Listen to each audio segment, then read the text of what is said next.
Bem, boa tarde, meus irmãos, boa tarde, minhas irmãs. Nós estamos aqui na Sociedade de Estudos Espíritas Francisco de Assis, hoje, dia 13 de junho de 2025. Nesse horário, né, hoje em horário especial, 2h30 da tarde, nós vamos estudar essa obra, Conversando com os Espíritos na Reunião Mediúnica de Teresinha Oliveira, né? Nós vamos estudar hoje o capítulo 21 da terceira parte. O ódio prende tanto quanto o amor.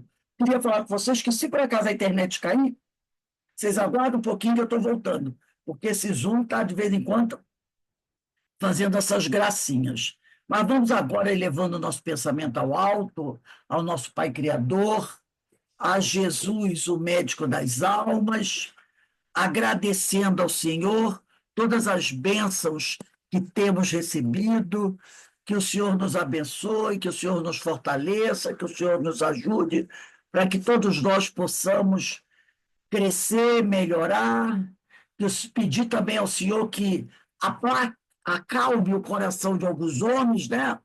Porque nós estamos aí com ameaços de mais uma guerra, né? Esses enfrentamentos absurdos, que tiram vidas, que prejudicam as pessoas.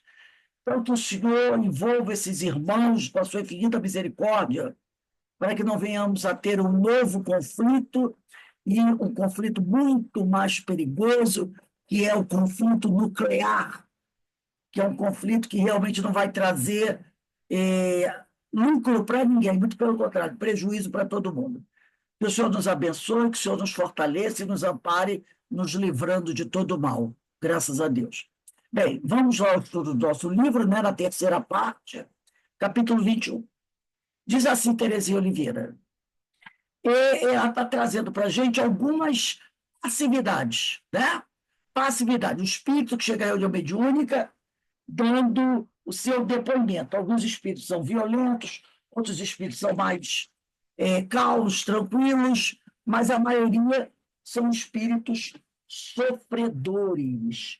E a Teresinha diz assim: ele fora assassinado, quer dizer, ele, o espírito que se manifestou, fora assassinado e sua família também. Agora, sua maléfica atuação perseguidora fazia do algoz. O algoz é uma pessoa que está encarnada. Ele está querendo se vingar. Fazia do algoz, de outrora, do passado, sua vítima de hoje. Então, ele estava obsediando alguém que, no passado, havia matado a ele e a família. Ele, agora desencarnado, estava buscando essa pessoa para se vingar. Era preciso ajudar a ambos. Quer dizer, era preciso ajudar o espírito vingador como aquele que estava sofrendo obsessão, mas que no passado tinha feito mal ao outro. Então, era preciso ajudar, atender aos dois, liberando-os daquele vínculo maléfico, porque toda obsessão é um vínculo maléfico. Em outro ensejo, falaríamos com o encarnado, que também deveria ser renovado bem. No momento, era com o espírito que poderíamos falar. Esse trabalho aqui vai ser diretamente tratado com o desencarnado. O encarnado que está sofrendo o processo obsessivo, eles não vão atender agora, vão atender o encarnado depois. Agora é para atender o desencarnado. Sim, aí eles dizem, no momento, era com o espírito que podíamos falar. Sim, sabemos, diz o dialogador, quanto mal ele lhe causou e a sua família.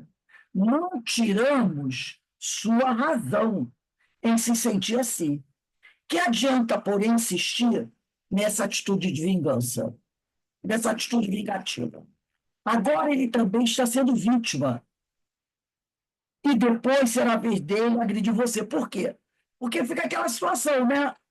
Hoje eu te persigo, faço você sofrer.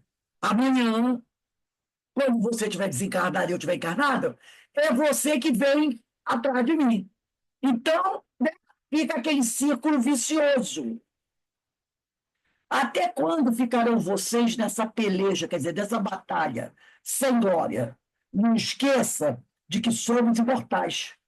Continuar assim é eternizar o sofrimento para nós. Melhor se libertar, tomar um rumo novo, e melhor, meu irmão, aceite a ajuda desses amigos espirituais. Eles estão tentando conversar com ele para ver se acaba com esse negócio. Porque ele já vem há muito tempo se digladiando. Hoje, um está no plano espiritual, buscando vingança, o outro está encarnado. Aí esse que está encarnado está sofrendo o ataque do outro. Depois, o que está encarnado vai morrer. Vai para o plano espiritual, cheio de ódio. E o que está desencarnado vai encarnar. Aí quem está lá vai se buscar. Fica sempre nessa coisa, entendeu? Sempre, e ninguém cresce, todo mundo sofre e ninguém cresce. Não, diz o Espírito, não e não. Jamais o perdoarei.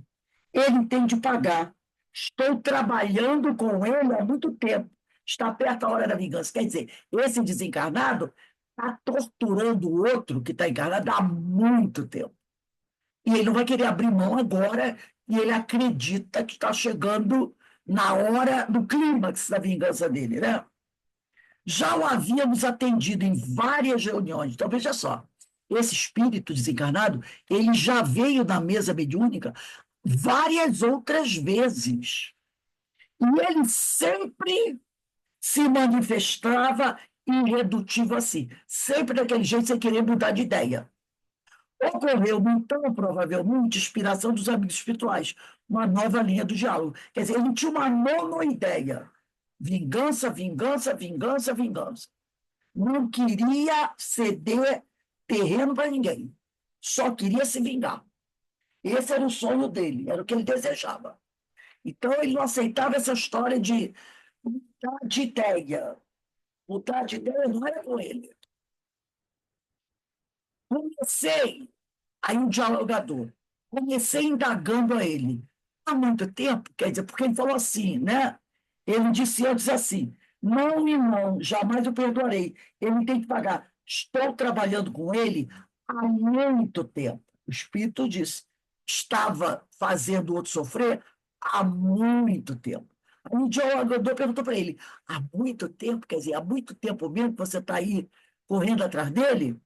Há muito, muito tempo, diz o Espírito. Só agora o descobri, disfarçado nesse novo corpo, e não larguei mais. Então, no plano espiritual, ele vinha fazendo o outro sofrer. Muito tempo, fazendo o outro sofrer. E, de repente, o outro desapareceu. Desapareceu. E ele ficou. Ué, o que aconteceu para ele desaparecer?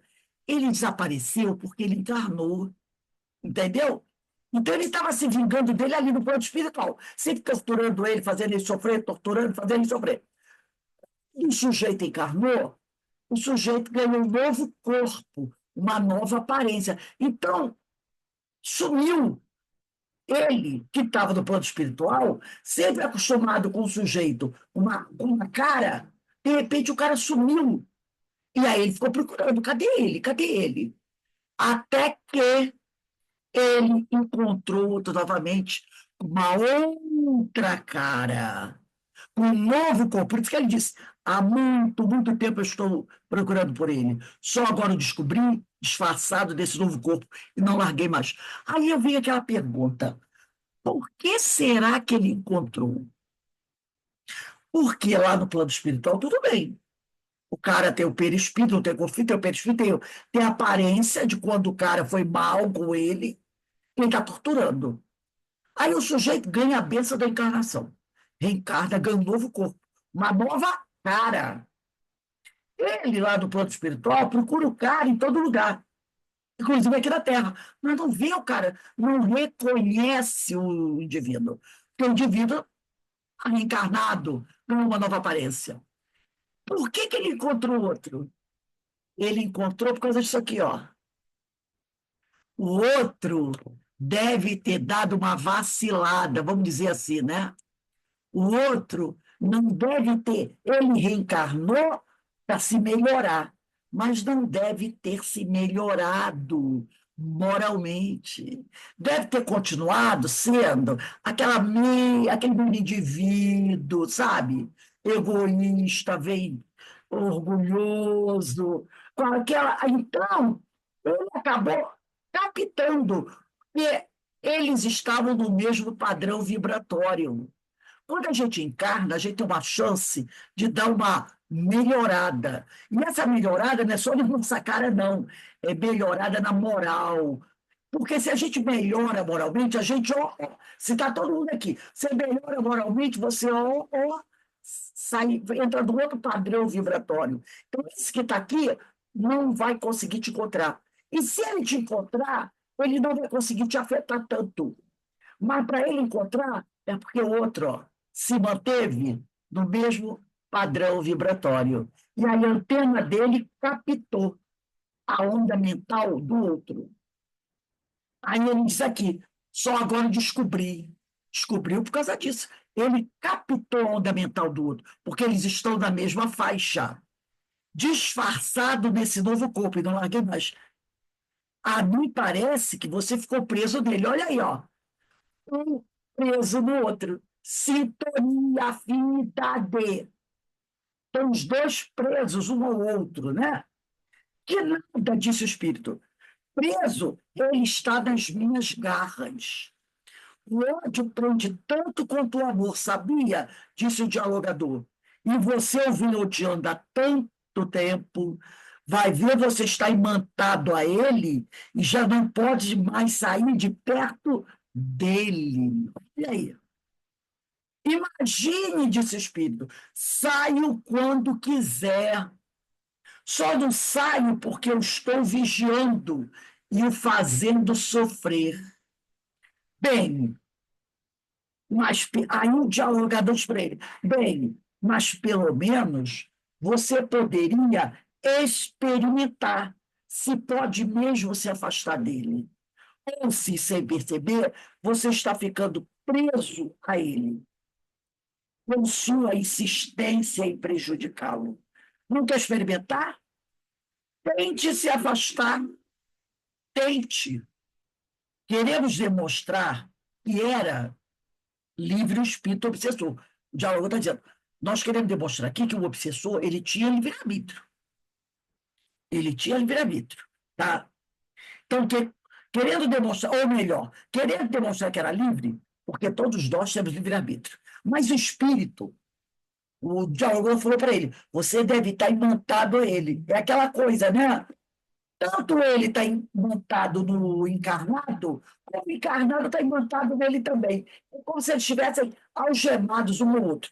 Então, aqui, querendo o espírito demonstrar que era livre, o espírito obsessor tentou se afastar de sua vítima, mas não conseguiu e se alarmou. Que é isso? O que está acontecendo? Aí disse a Terezinha Oliveira. Até hoje, não sei se os amigos espirituais agiram para que ele se sentisse preso ao outro. Se ele teria mesmo prendido pelos laços de tanto e tão perseverante ódio, ou se ele se teria mesmo prendido pelos laços de tanto e tão perseverante ódio. Eu acho que foi mais a segunda opção. Foi mais a segunda opção. Porque tem um ditado popular que diz assim, se eu não me engano, esse ditado é de Confúcio. Ele diz assim: você tanto olha para o abismo que um dia o abismo olha para você. Então, eu acho que é mais essa segunda opção. Porque isso aqui é tudo uma questão energética. Você fica tão ligado àquela criatura, que chega um momento que você não consegue mais se libertar. Tem um caso do Dr. Bezerra de Menezes que ele contava no livro, se eu não me engano, é Loucura e Obsessão, de um rapaz que estava passando esse livro aqui, ó, Loucura e Obsessão. Deixa eu mostrar aqui. Do Divaldo Pereira Franco, pelo Espírito Manuel Filomeno de Miranda.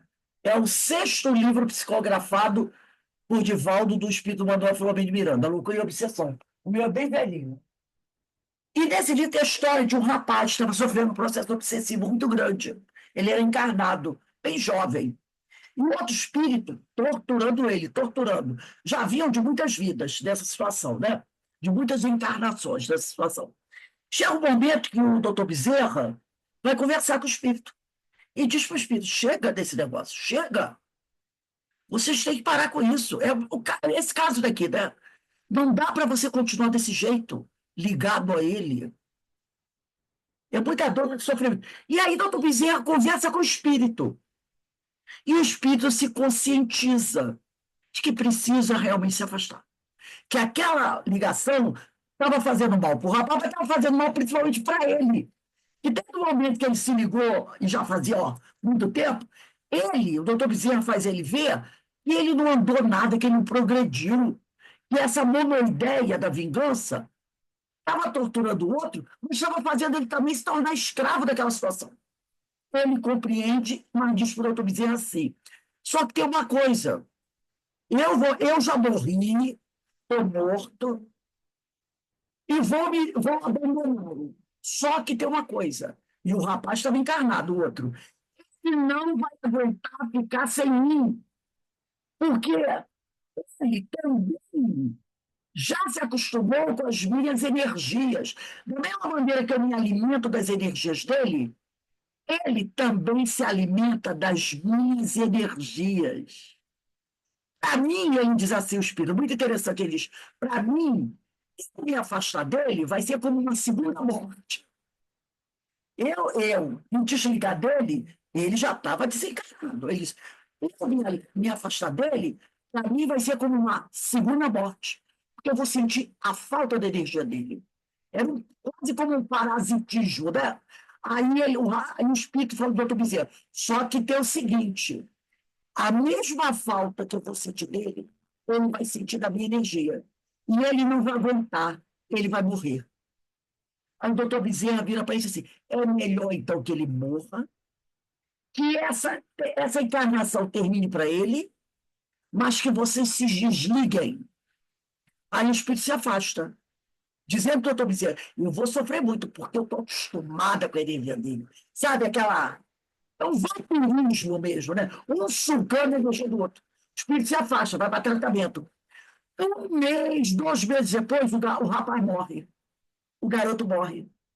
Porque aí o doutor Bezerra explica, ele também já estava tão ligado à energia do espírito, que quando o espírito se afasta, o organismo dele, o corpo dele, não resiste mais a viver sem a energia do outro. Era um parasitismo total. Por isso que, nesse caso aqui, eles não conseguiam mais se afastar. Nem o desencarnado conseguia se afastar do encarnado, e o encarnado também estava também sugando a energia do outro. Então, eles estavam, entendeu? Com essa dificuldade. Foi esse caso que o doutor Bezerra trouxe. Aí ele se alarmou, porque ele não conseguiu se afastar do encarnado que ele estava obsediando. Aí diz a Terezinha Oliveira, agora, e ela que era uma das doutrinadoras, agora mais do que nunca, a ajuda espiritual seria em favor de ambos, dos dois, agressor e agredido, para que, perdoando-se mutuamente, se libertassem rumo à continuidade da evolução, à retomada da marcha do progresso e da paz. E o que precisava acontecer aqui era o perdão, um perdoa o outro. Porque esse aqui começa dizendo assim: ele matou minha família. É verdade. Ele tinha ódio dele por isso. Mas ele, anteriormente, também já devia ter feito mal para o outro. Entendeu? Cada vez era um destruindo o outro. Então ele não era inocente. Ele não era inocente, né? Aí, que alerta para todos nós em manifestações assim. E recordamos Jesus. Reconciliai-vos com o vosso inimigo enquanto estáis a caminho, com ele, para que o adversário não te entregue ao juiz. O juiz ao oficial de justiça, e sejais recolhido à prisão. Em verdade te digo que não sairás dali enquanto não pagares o último ceitil. Mateus capítulo 5, versículo 25 a 29. Não é por acaso que estamos estudando isso do Sermão do Monte. Esta semana, esse foi o ensinamento. Reconciliação. Foi essa passagem. Denise Thaís foi com a gente, Ana Constantino, no Sermão do Monte. Foi essa passagem. Reconciliai-vos com o vosso inimigo, enquanto estáis a caminho com ele, para que o adversário não te entregue ao juiz. O juiz é o oficial de justiça, e sejais recolhido à prisão. Em verdade te digo que não sairás dali enquanto não pagares o último centimo. Gente, somos todos irmãos, não somos? Somos. Todos filhos do mesmo pai. E, às vezes, as pessoas que estão travando grandes guerras são todas do mesmo território. Veja o caso de ucranianos e russos. É o mesmo território. Ucrânia e Rússia é a mesma coisa, o mesmo território. Vejamos israelenses e palestinos. Mesma terra. São irmãos ucranianos e russos, e também somos só irmãos filhos de Deus. Mas ali, terra, a Ucrânia e a Rússia, é o mesmo povo. É o mesmo povo. Só tem uma divisão que houve ali com a Ucrânia e com a Rússia. Palestina é um território só, mas aquele povo é tudo irmão. Há 3, 5, 6 mil anos atrás, esse povo está tudo junto. Então Jesus disse: reconciliai-vos. Essas guerras estão acontecendo por quê? Falta de reconciliação, falta de um perdoar o outro. O que acontece? Hoje, um joga bomba no outro. Amanhã, quem tomou a bomba na cabeça vai jogar bomba no outro. Aí depois, aquele que tomou na cabeça fica assim. Vocês já repararam que essa guerra, vamos, esquece até a Ucrânia, Palestina e Israel. Quantos anos tem isso aí? Quantos anos? Desde a época dos samaritanos, lembra dos samaritanos? Que tinha briga com o judeu, que tinha briga com outro grupo, que tinha grupo. Era tudo de uma. Desde que Abraão saiu lá da Mesopotâmia. Esse pessoal vem, ó, se batendo, se batendo, se batendo. Desde Esaú e Jacó, desde Moisés, rodaram no deserto 40 anos, e continuam se batendo, se batendo. Ninguém vai vencer ninguém. Hoje, não vence. Aconteceu aquele, acho que foi há 2 anos atrás, né? Que o Hamas invadiu Israel, fez aquela desgraça toda. Agora Israel faz a desgraça aqui. Daqui a pouco esse daqui se levanta e faz a desgraça lá. Aí agora vai jogar bomba lá no outro. Porque detalhe, Irã é Babilônia, é Mesopotâmia. O Irã é Mesopotâmia. Quer dizer, é tudo a mesma família, é tudo meu povo. Aí, toda semana um joga a bomba do outro. Ninguém sai vencedor. Sabe por que ninguém sai vencedor? Porque morrem pessoas inocentes, pessoas passam fome, vendem seus bens materiais, suas casas, suas terras, ficam doentes. Imagina agora o povo de Israel. Não estou falando dos governantes, não, porque os governantes estão dos interesses particulares dele. Vamos falar da população. Como é que a população de Israel deve estar agora? Apavorada, com medo. Todo mundo caiu. Outro ainda falou, fica trancado todo mundo está. Por quê? Com medo da bomba cair na cabeça. Aí morrem inocentes, que não tem nada a ver com isso. Que não tem nada a ver com isso. No fundo, quem sofre é a população. A população do Irã, a população do Iraque, a população de Israel, a população de Gaza. Quem é inocente que sofre? Lá da Rússia e da Ucrânia. Quem está sofrendo? A população. O inocente, o povo, é que sofre, que passa fome, que vê seus filhos, os soldados, tem pai, tem mãe, tem família. É eles que vão para a guerra. Eles que sofrem. Porque quem manda e quem aperta o botão também é protegido, né? Nos seus palácios, debaixo da terra, nas suas casamatas. Mas a população está como? Dentro da sua casa, apavorada, com medo que a bomba caia na cabeça.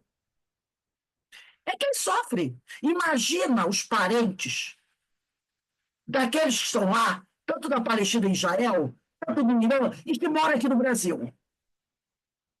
Não é quem tem parentes em Israel, está apavorado, porque com medo. Quem tem parente no Irã e mora no Brasil está com medo. Quem tem parente na Ucrânia e mora no Brasil medo de receber uma notícia. Esses é que sofrem. E isso não acaba, porque não tem vencedor. Não tem vencedor, gente. É tolice achar que tem vencedor. Por isso ele diz aqui, Jesus diz, reconciliai-vos com o vosso inimigo, enquanto estáis a caminho com ele, para que o adversário não te entregue ao juiz, o juiz ao oficial de justiça, e sejas recolhido à prisão. Em verdade te digo que não sairás daí enquanto não pagares o último centavo. Então, na aula de quarta-feira do Sermão do Monte, a gente está falando de reconciliação. Os estudos que a gente vê falam de reconciliação, perdão, não agressão. Nós vimos o caso desses dois espíritos aqui, ó, que vêm, ó, há séculos, um combatendo o outro, um combatendo o outro. Ali tem alguém feliz? Não. Os dois estão desequilibrados, os dois estão sofrendo. Jesus vinha falando. E aí ela diz aqui, atendamos ao Divino Mestre, e só nos prendamos por laços de amor, nunca pelo ódio. Gente, ódio nunca foi bom para ninguém. E é a mesma coisa com a vingança. Tem um ditado também que diz assim, quem busca a vingança é como se estivesse cavando duas covas. Uma para o outro que quer matar, e outra para você. Porque você fica o tempo todo com aquela ideia de vingança e você não faz nada para você. Você só se prejudica. Entendeu? Eu trouxe esse livro aqui, é um livro que a gente estuda no livro Sermão do Monte também, de apoio. É O Segredo das Bem-aventuranças, do José Lázaro Boberni. Ele falando, eu vou trazer um trechinho aqui que nós estudamos do Sermão do Monte, porque no Sermão do Monte fala sempre sobre isso, né? Sobre essa busca pela reconciliação. É, ele diz assim, aqui, deixa eu ver aqui, ó. É, o Cristo interno, através de Jesus, nosso Cristo interno, nossa consciência. O Cristo interno, através de Jesus, canal puro que mais retratou Deus, nos convida a mergulhar nesta fonte eterna, dizendo: qualquer que beber desta água tornará a ter sede, mas aquele que beber da água, deixa eu ver aqui, aquele que beber da água que eu der, nunca mais terá sede, tá? Que eu lhe der, não, desculpe, qualquer que beber desta água tornará a ter sede. Quer dizer, qualquer um que beber da água comum virá a ter sede depois. E a água? E agora, aquele que beber da água que eu der, nunca mais terá sede. Que água é essa que se a gente beber de Jesus nunca mais terá sede? É o amor. É o amor. Então, ele está querendo dizer o seguinte: quem bebe da água comum, daqui a pouco vai ter sede. Mas quem beber da água que Jesus oferece, que é o amor, que é o perdão, que é a reconciliação, nunca mais terá sede, nunca mais irá sofrer. Porque a água que eu lhe der se fará nele uma fonte de água que salte para a vida eterna, e aquele que dela beber jamais sentirá sede. Assim, ele diz, são de pouca valia qualquer atividades ritualísticas se estivermos com o coração carregado de ódio. Quer dizer, se você está com o coração carregado de ódio, não adianta você ir à igreja, fazer lá suas cerimônias, não adianta você ir na casa espírita, não adianta você ir em templo nenhum. Se o seu coração estiver carregado de ódio, mágoa, ressentimento e outros distúrbios semelhantes, contra quem quer que seja, nessas condições, não conseguiremos desobstruir o canal, ainda cheio de imperfeições, de comunicação com o Criador. Então, aquele que carrega ódio, não perdoa, não busca a conciliação, não busca se reconciliar com o outro, não adianta ele ficar, Senhor, Senhor, me ajuda, Senhor, Senhor, me perdoa. Não adianta, porque esse canal de comunicação entre nós e Deus fica entupido, obstruído, entendeu? Deus, ele diz aqui, Deus só age se você agir. O que precede, quer dizer, o que vem antes do atendimento de Deus para nós é reconciliar-nos com aquele que fizemos mal, harmonizando-nos assim com nós mesmos. Estando em harmonia, o Cristo interno se manifesta no silêncio de nossas preces. E Jesus, manifestando este Cristo, expressa: eu vim para que tenham vida e tenham com abundância. Então, ele quer dizer o seguinte: se nós continuarmos nessa briga, né, nessa agressão um para com os outros, nós nunca conseguiremos a paz do Senhor, a ajuda que o Senhor pode nos dar. Por quê? Quando você reza o Pai Nosso, quem está escrito o Pai Nosso? Pai, perdoa-nos assim como nós perdoamos a quem nos tiver ofendido. Se eu não perdoo, Pai, há de me perdoar e me dar alguma coisa em troca. Por isso que ele falou aqui. O que vem, o que vem antes do atendimento de Deus para mim é a reconciliação. Eu tenho que me reconciliar com o outro. Pai, perdoa-nos assim como nós perdoamos. Então, eu estou dizendo para o Senhor, o Pai me perdoar, na medida que eu já perdoei. Então, a primeira ação é minha. Primeiro, eu perdoo.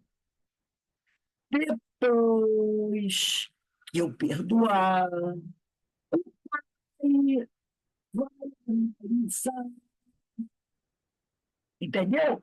Vai analisar a situação e aí ele vai me dar um perdão de acordo com aquilo que eu fiz, com o perdão que eu proporcionei ao outro. Se eu não perdoo o outro, como é que eu quero receber a bênção? Como é que eu quero receber a paz? Não vou receber. Não vou receber. Porque o primeiro movimento tem que ser meu. Por isso que ele diz aqui, Pai, perdoa-nos, né, na medida em que eu perdoei o outro. Se eu não perdoei, como é que eu posso querer receber alguma coisa? Eu não vou conseguir, eu não vou receber. E ele diz aqui, né? Para que o adversário não te entregue ao juiz, e o juiz é o oficial de justiça. O juiz é a minha consciência. O oficial de justiça são as dores e sofrimentos que eu vou ter que enfrentar. Entendeu? São as dores e sofrimentos que eu terei que passar. Então, se eu sou inteligente, o que eu faço? Eu perdoo. Porque eu perdoando, eu serei perdoada. Quem perdoa muito, tem no Evangelho de Jesus, diz assim: muitos pecados serão perdoados àquele que muito amar. Muitos pecados serão perdoados àquele que muito amar. Então, primeiro você ama, depois teus pecados serão perdoados. Primeiro você ama, Não é? Perdoa meu pecado primeiro e eu vou amar depois. Tanto que no livro Paulo Estevão, né? Não, é no próprio Evangelho. Quando Maria de Magdala morre, chega ao plano espiritual, ela é recebida por Jesus. E é dito, muitos pecados foram perdoados a ela porque ela muito amou. Primeiro nós amamos, primeiro nós perdoamos, primeiro nós nos reconciliamos. Aí depois vem a bênção. Agora, se ninguém perdoa ninguém, se ninguém se reconcilia com ninguém, ficam batendo cabeça, ó, anos e anos, anos e anos, séculos e séculos, encarnação, encarnação, encarnação, encarnação. Por isso ela encerra dizendo aqui, ó, atentamos ao Divino Mestre. E Jesus disse, reconciliai-vos com o vosso inimigo, enquanto estáis a caminho com ele, para que o adversário não te entregue ao juiz, com a consciência. O juiz é o oficial de justiça, que são os obstáculos, os sofrimentos que a gente vai passar, e seja recolhido à prisão. Em verdade te digo que não sairás dali enquanto não pagares o último centimo. Enquanto você não se reajustar com a lei divina, você vai continuar sofrendo, sofrendo, sofrendo, sofrendo. Então, a gente lembra da oração do Pai Nosso. Perdoa-nos assim como nós perdoamos. Eu tenho que perdoar primeiro. E aí eu vou ao Pai e peço para ele me perdoar. Mas se eu não perdoo, eu vou dizer para ele, Pai, me perdoe. E você, meu filho, tem perdoado alguém? Aí é complicado, né? Vamos agora pegar um dialogando com os adversários. Orávamos, diz Teresia Oliveira, por alguém, para que os adversários espirituais não continuassem a assediá-lo. E o espírito os interrompeu. A gente vê que o nosso pedagógico é bem parecido, né? Quarta-feira está tudo.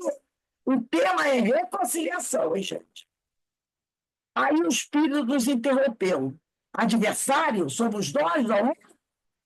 Porque ela disse assim: orávamos com alguém para que os adversários espirituais não continuassem a assediá-lo.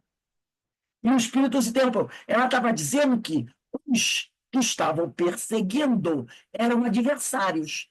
Ela chamou eles de adversários. E aí o espírito ficou chateado. Adversários somos nós, não é? Aí a Terezinha falou: por enquanto, um dia seremos todos companheiros de vida, mas estamos prontos a ouvi-lo. Porque ele ficou incomodado. Por que eu sou adversário? Esse aí que, tipo assim, né? Você está pensando que esse daí, que você está querendo ajudar, é alguma coisinha boa? Ele ficou chateado por isso. Assim, sem contrariá-lo de todo, fugimos a um debate improdutivo, pois ele se apresentava em pé de guerra e o chamamos para diálogo fraterno. O espírito queria bater boca, queria discutir, e não era esse o objetivo. De outra, então, eles pararam de conversar com esse espírito, porque viram que se fossem conversar com eles, ia ser, né, aquela agressão. Então, eles pararam, interromperam ali. Aí, de outro adversário espiritual, se você perceber que o espírito não quer conversar fraternalmente, só quer combater, é melhor parar por ali e prosseguir. De outro adversário espiritual, de alguém por quem orávamos, ouvimos a queixa. Vocês oram só por ele e não por nós. Então, eles estavam reclamando que ela só estava orando por aquele que estava dizendo que estava sofrendo. Mas por eles que estavam ali buscando vingança, ninguém orava. E como quiséssemos chamá-lo de irmão, protestou. Vocês não são meus irmãos. E ela deve ter dito assim: ah, meu irmão não é bem assim. Ele, opa, vocês não são nossos irmãos. Vocês são irmãos dele. Explicamos-lhe. Sim, oramos por ele, que nos foi pedido. Eu nem o conheço pessoalmente, sabe? Mas agora é você o nosso próximo, mais próximo, e temos todo o interesse em ajudar você. O que se passa? Porque é aquela casa da família que chega lá, pede, bota o nome da pessoa, olha, ele está sofrendo muito, patati, patati, ora por ele. E eles foram orar por aquela pessoa. O espírito que está atrás dele disse assim, tipo assim, você está